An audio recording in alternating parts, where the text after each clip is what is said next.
Did you know that before the purchase of your dream lot here in Nicaragua, you need to carry out a site analysis?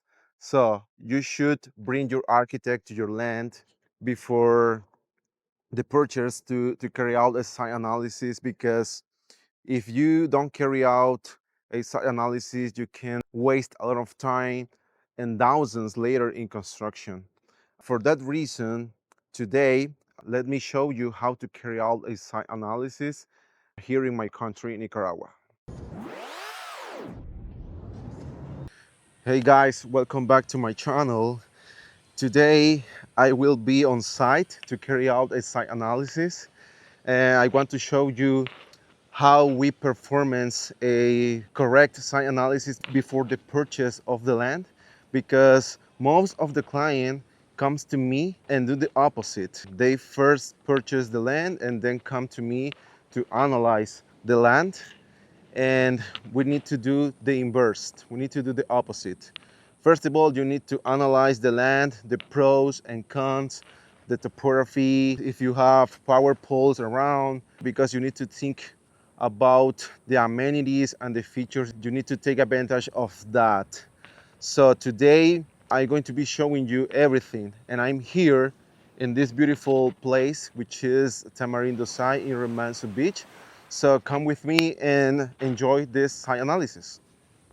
The access is a very important point to take into account when you are going to buy a land. So as you can see, this is very good entrance, a very good road before the entrance, the main entrance of the lot. It seems that the development has been improving and giving it maintenance to this road, so it's perfect.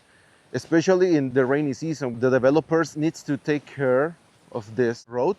The lot that we are analyzing today is this one. So as you can see, we have a very good entrance as well. Obviously, the lot is a little bit dirty with a lot of vegetation, but it's a very good entrance coming from Punta Diamante main entrance. And we have we can say an intermediate slope. The main entrance is okay, it's perfect. That's the first point that you need to analyze if you have a very good entrance. In other case, you need to be investing in the improvement of the road.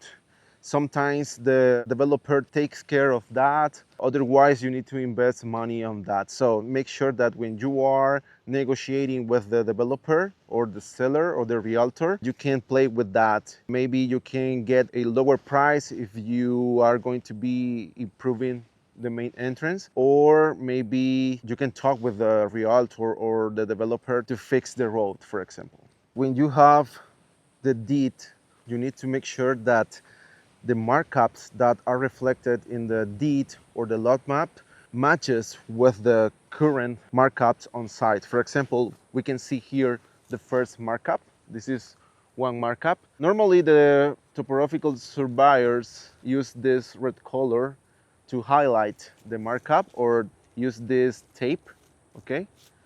And also, for example, in the opposite lot, we can say another markup as well, like this one.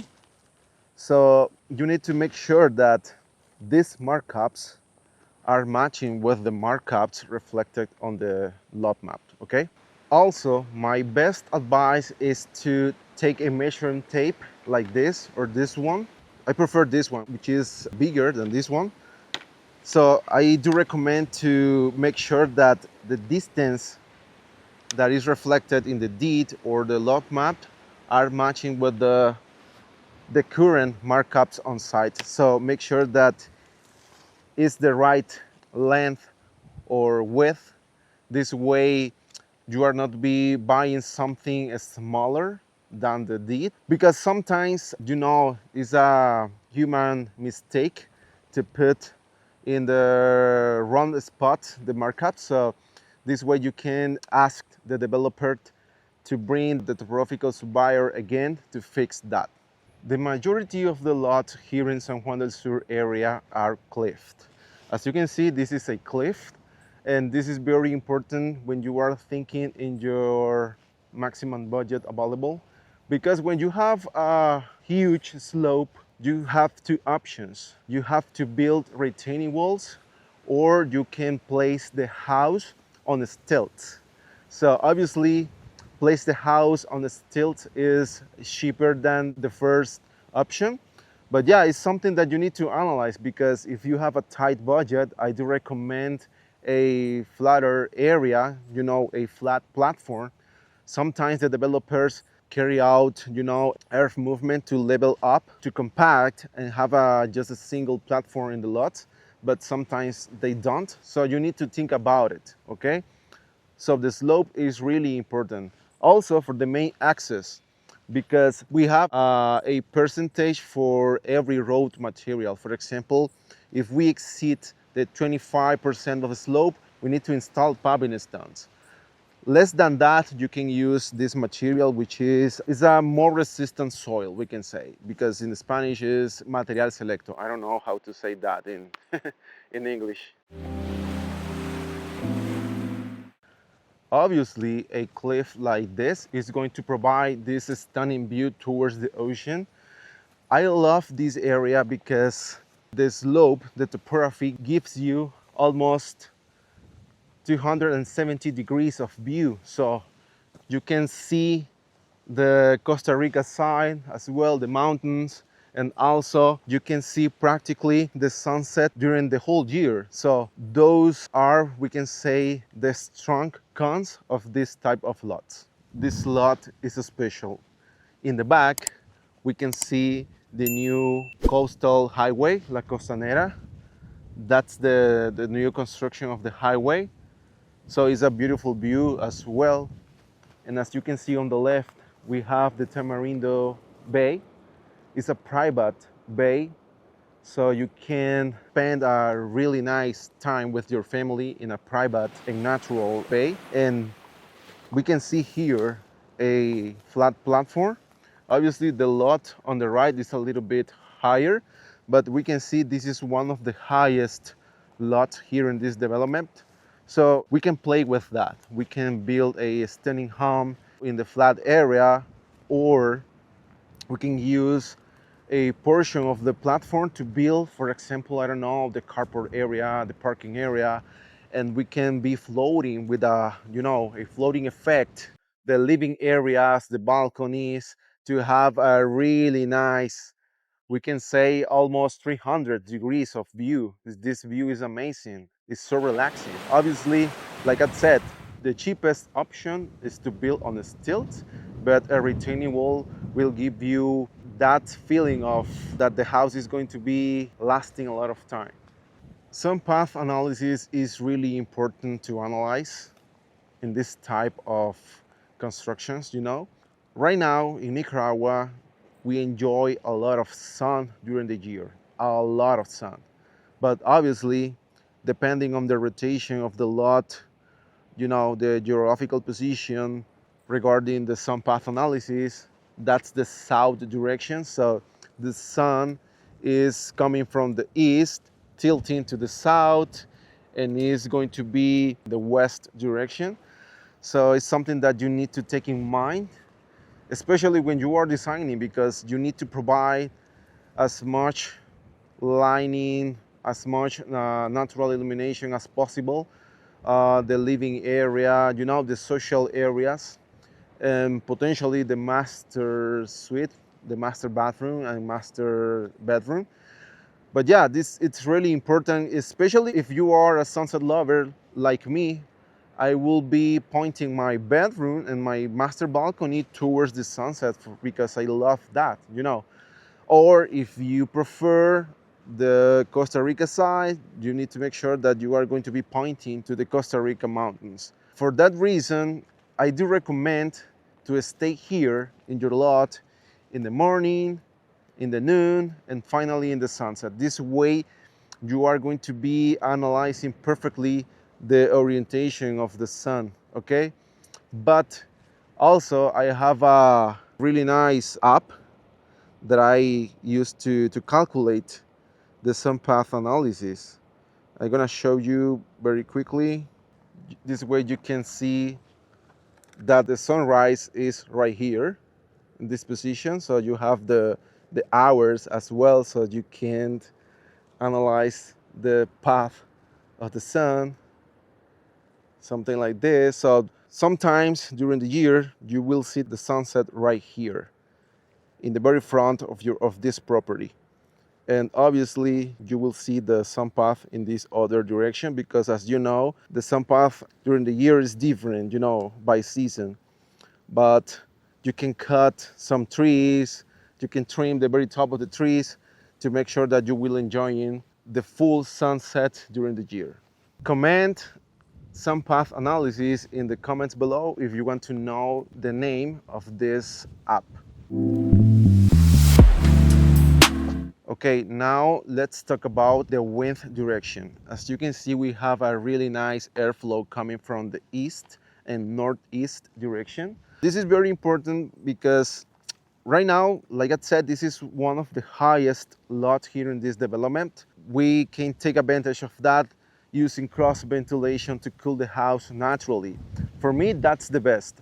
As a bioclimatic architect, I will take advantage of the mother nature as much as possible. So we have a really nice breeze coming from the northeast and the east direction. Obviously, this is not going to be the same during the day. Sometimes the breeze is coming from the ocean directly, but it's still a very good lot because you don't have nothing in the back, nothing on the left, nothing in the front, just this lot, which is a little bit higher on the right. But again, we can take advantage of that to reduce, you know, the using of AC units. I know that during the year here in Nicaragua, we have 2 months that are really, really, really hot, like April and March. So sometimes maybe you need to use a combination of the AC unit, ceiling fans, and this beautiful and amazing breeze coming from the east and northeast. What we can do here in this lot is to design a panoramic sliding doors in this direction and other ones to the ocean, okay, towards the ocean. This way you will enjoying a constant air renovations coming from this side to this side and the opposite. I have done this before in a stunning home in Big Sky Ranch. Visit my Instagram profile to see that design. Also, you need to analyze the views. So again, we have practically, we can say in this side, a 270 degrees of ocean view, like this. I think this is the best view. Obviously, I prefer the sunset direction, but also this part of the ocean is beautiful, and we have the mountains in the back. We can say the bad view is this one, because we have another higher lot. As you can see, we have other lot, and potentially we will have another neighbor building his or her home. But yeah, this is something that we need to analyze. Obviously, the house will be oriented in this direction, for example. For that reason, when I taking care of a new designing process, I come with my topographical team and I make sure that we have the right angles versus, we can say, the Costa Rica side, this tree. We can get the right position, the right rotation of the home, improving this special amenities like this stunning view. What I love of this type of lot is the quiet. You know, it's really quiet. You just can listen the breeze and the vegetation, the waves, which is relaxing. For me, it's relaxing. I don't know if you can hear the waves. For me, it's a natural noise, or the bad noise could be the construction and the cars riding the new highway, the Costanera, but it's almost finished. I think that is not going to be a problem, an issue. But yeah, it's so quiet here. You need to think about it when you are buying a lot here in SanJuandelSur, because you have lots nearby the SanJuandelSur Bay, which is a little bit noisier than this. This place is amazing because that you will feel that connection with the mother nature, the noise of the breeze, the wave, the animals as well, the monkeys and the birds, which are amazing. So you need to think about it. For example, if you hate the sound of the wave, maybe you need to be looking for other type of lot, for example, more in the mountains, something like that. Okay, you need to make sure that if you have neighbors with the house already built, you need to make sure that if you have the neighbors in the lowest part of your lot or above, you need to make sure that you won't be blocking their view, you know? That's very important. Obviously, in the HOA of the development will appear, a note where it says that you cannot block the view to the other neighbor in the back or besides, And also, if your neighbor already have built their house, you need to make sure that it's not going to be blocking your best views. Or regarding, talking about privacy, you need to make sure that it's not going to be an issue.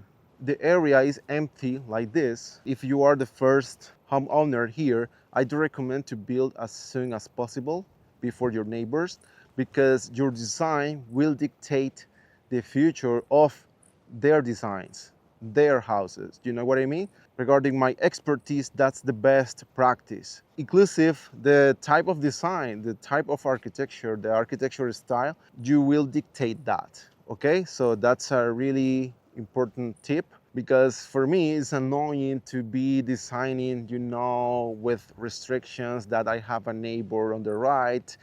He has built 2 stories home and is blocking this side of my house. So if you already built have your home built, they cannot block, for example, your private balcony. He needs, or her needs, to take care of that, not blocking anything, or the privacy, which is very important as well. So this is really important tip. I came here to show you and talk to you about the properties that are already built in this development. For example, those houses, as you can see, we have 1 story above the street level, which is this one, and the other one in the back. So for example, those lots in this area are empty. Okay, so if you are going to buy, for example, those type of lots, you need to know that maybe that house is going to be blocking some parts of your new home. So make sure that you are analyzing properly that. Obviously, we have an HOA that we need to follow in order to not to be bothering other homeowners in the area. That's really important, okay guys? Make sure that you are analyzing properly the views. Regarding vegetation, as a bioclimatic architect, I would love to keep as many trees as possible, obviously. For example, in this lot, in the lot that we are currently analyzing, we can see that big tree. We can see that big trees. This could be an interesting architecture feature, We can combine that with a really nice architecture, so the tree can be part of the design as well. Also, we can say those are the biggest trees here. The rest is grass. So we need to clean this and etc. We need to analyze if keeping that tree worth it. If not, we need to cut the tree. For example, if you want to build a infinity effect pool, maybe the tree could be blocking that interesting view. For example, be careful. Some trees are protected here in Nicaragua. We need to ask Marina, which is the institution that takes care about the forest, the trees, the vegetation, etc., if we can cut down that tree. If not, you will receive a high fine, So be careful with that. For that reason, I do recommend to come with the architect who has knowledge about the type of trees and etc. Utilities available. Regarding utilities available, you need to make sure that you have access to the power grid, like this one, Okay, so you can connect your future home in the public power grid. That's really important. If you don't want to use solar panel system, for example, or you can use a hybrid system using the 50% of the loads with the power grid, traditional power grid, or in the other 50% using a solar panel system. Okay, so you need to make sure that you have access to the water as well. So in this development, you can get a monthly amount of water, but obviously you need to pay the HOA for that. So you can put a water cistern like this or bigger, depending of the size of the house, or you can build your own water well. Obviously you need to carry out a special study to get a well, a good water well. And finally, in this area you don't have access to sewage, so you need to build your septic system. And my recommendation is to build a septic system, a FAFA, which is a filter, and finally the leach field. That's the best cost-effective septic system. Okay, challenges and opportunities. This lot has a lot of potential. We can build practically any infrastructure, any type of house, architectural style, and it's going to be an amazing home because we have this stunning view towards the ocean. We have a intermediate slope. It's not a huge slope, so we can play with flat platforms versus a stilt. We can have a really nice floating effect for the outdoor spaces, you know. And the challenges are maybe the slope, for example, for the cars, or the infinity effect pool, because this will be needing a lot of rebar, concrete. Obviously we need to carry out a soil study. Please follow this card to go to that video. I have done a video talking about that. But yeah, we can say those are the challenges. But to be honest, the real challenge is to design a stunning home on budget, because sometimes the designers don't think about the budget available, you know, how much money the client has to build their home. So again, we can build whatever whatever we want to design here, but we need to make sure about the budget available, you know, the construction methods, logistics. So we can say that's the challenging part of this. If we use the right materials, the right structure, we can build a really nice home, playing with the cost, with the numbers, with the rooms, and etc. Initial concepts and thoughts. Base we have seen today, we can design a stunning two-story home with a really nice infinity pool effect towards the ocean. We can have really amazing outdoor areas like terraces, patios, balconies, private balconies, you know, a lounge exterior area. And we can have the social areas in the ground floor, and then we can have all the rooms in the second story. And we can use this road. I think we can use this material, okay, or we can use gravel as well instead of using paving stones, which are more expensive. And we can have the carport area in the very top, okay, matching with the private area, which is going to be the second story for the bedrooms, you know. So we can go inside the home directly from the very top of the lot, and we can have stairs going down, you know, to downstairs.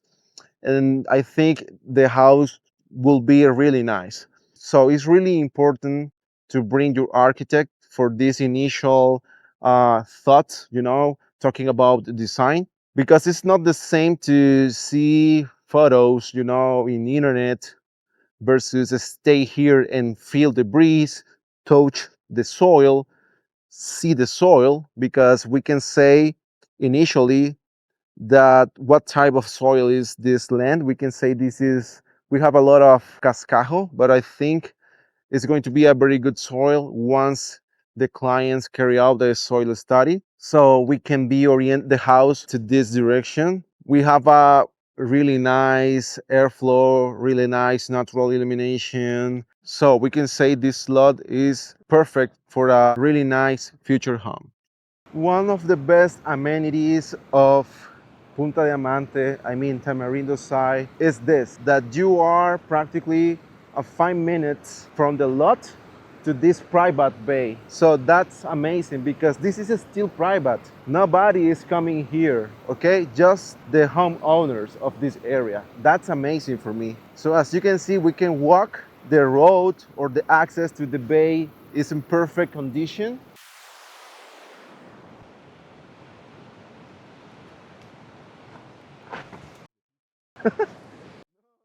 We have access directly to the bay. So you can come here practically every day. You can come with your dog, your pets, your friends, your partner to enjoy this amazing view. I mean, just look at this. It's really nice, isn't it? So this is one of the entrance coming from there. This is one of the entrance to come to this amazing Tamarindo Bay. So you can walk every sunrise with your dog, with your partner, your friends. As you can see, nobody is here. Nobody is here. This is what I really love of this place. We can say it's still virgin and the landscape is unbeatable. If you are planning to build your dream home here in Nicaragua or invest in property, don't skip a professional site analysis. It can save you a lot of money, time, and headaches. Thanks for joining me today. And if you are new in my channel, please subscribe and thumbs up. This way you will be aware of new content about architecture trends, construction, and real estate in Nicaragua. If you are planning to come to my country and it's your first time, send me an email and I will be sharing with you a roadmap. This way you can know this amazing place, Nicaragua. Thank you very much for watching and I'll see you in the next video. Bye bye.